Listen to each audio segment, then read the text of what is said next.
আজকে হচ্ছে বিশ্ববিদ্যালয়ের শিক্ষক এবং কর্মকর্তা কর্মচারীদের পেছনে যে আন্দোলন কর্মসূচি এবং তাদের যে কর্মবিরতি দেখছেন, এটি হচ্ছে অষ্টম দিন। গেল 2 জুলাই তারা শুরু করেছিল, মাঝখানে শুক্র শনিবার শুধু তাদের বন্ধ ছিল এবং এখন আজকে তারা অষ্টম দিনের মতো আন্দোলন করছেন। এবং খানিকক্ষণ বাদে 12টার দিকে ঢাকা বিশ্ববিদ্যালয় শিক্ষক সমিতি এবং বাংলাদেশ বিশ্ববিদ্যালয় শিক্ষক ফেডারেশন তারাও আসলে যৌথভাবে এই আন্দোলন করছে। এবং আপনারা জানেন যে প্রায় 39টি বিশ্ববিদ্যালয় একযোগে এই আন্দোলন করছে এবং তারা বলছেন যে প্রত্যয় যে পেনশন স্কিম সেটা থেকে যেন বিশ্ববিদ্যালয়ের কর্মকর্তা কর্মচারী এবং শিক্ষকদেরকে প্রত্যাহার করা হয়। আমি আর কথা বাড়াচ্ছি না, আমার সঙ্গে রয়েছেন ঢাকা বিশ্ববিদ্যালয়ের গ্রন্থাগারের লাইব্রেরিয়ান ডক্টর নাসিম। একটু সংক্ষিপ্ত করে বলবেন আসলে আপনারা আরো কতদিন চালাবেন এবং কবে মীমাংসা হবে? ধন্যবাদ। আমরা তো আসলে রাস্তায় থাকতে চাই না একদিনও। এমন একটি পর্যায়ে আমাদেরকে রাস্তায় নামানো হয়েছে যেটি আমাদের সমগ্র বিশ্ববিদ্যালয় 35টা পাবলিক বিশ্ববিদ্যালয়ের শিক্ষক কর্মকর্তা কর্মচারীদের জন্য যে একটি স্কিম চাপিয়ে দেওয়া হয়েছে, সে বিষয়ে সরকারের পক্ষ থেকে কোনো আমরা যে একটা স্টেক হোল্ডার, আমাদের সাথে এ বিষয়ে কোনো যোগাযোগ পরামর্শ বা আমরা একসাথে বসেও বিষয়টা নিয়ে কথা বলতে পারতাম, ওনারা সেটার প্রয়োজনই মনে করেনি। স্কিম কর্তৃপক্ষ তো তারা একটা পেনশন স্কিম তারা দাঁড় করিয়েছে এবং সেটি দিয়ে তারা সরকার প্রজ্ঞাপনও জারি করে দিয়েছে।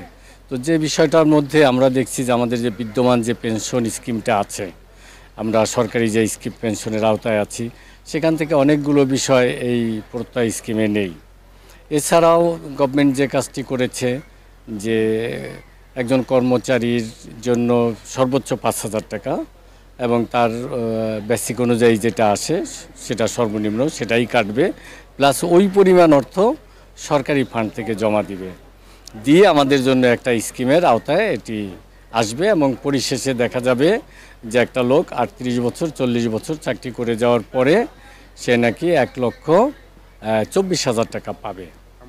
তো 1,24,000 টাকা যদি আজ থেকে 40 বছর পর যদি পায়, আর আমার যে বিদ্যমান যে পেনশন স্কিমটা আছে এখনই আমরা 37,000 সামথিং টাকা পাই। মানে আপনারা বলছেন এটা একেবারেই বৈষম্যমূলক, সুতরাং খুব দ্রুত এটা বাতিল করা।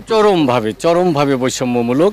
আরও একটি বিষয় আছে যেটি আমরা গ্র্যাচুইটির প্রায় 80 লক্ষ টাকা পাই, সেই টাকাটাও ওগুলো আমরা জানি।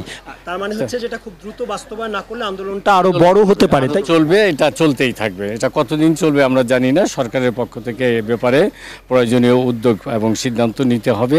আপনাকে অনেক ধন্যবাদ। কথা বলছিলেন ডক্টর নাসিম, ঢাকা বিশ্ববিদ্যালয়ের গ্রন্থাগার। এবং একটি কথা কিন্তু বারবারই কর্মকর্তা কর্মচারী এবং শিক্ষকরা বলছেন যে যত দ্রুত সরকার তাদের দাবি মেনে নেবে ততটাই আসলে আন্দোলন তারা ছোট করে নিয়ে আসবে, নতুবা আন্দোলনের পরিধি আরো বড় করার হুঁশিয়ারি দিয়েছেন তারা। মোটামুটি এই ছিল সামিন আমার কাছে সংবাদ, আপনাকে জানিয়ে দিলাম। এখন জন্ম সনদ দিয়ে খোলো বিকাশ স্টুডেন্ট অ্যাকাউন্ট। নিজের বিকাশ নিজে কর।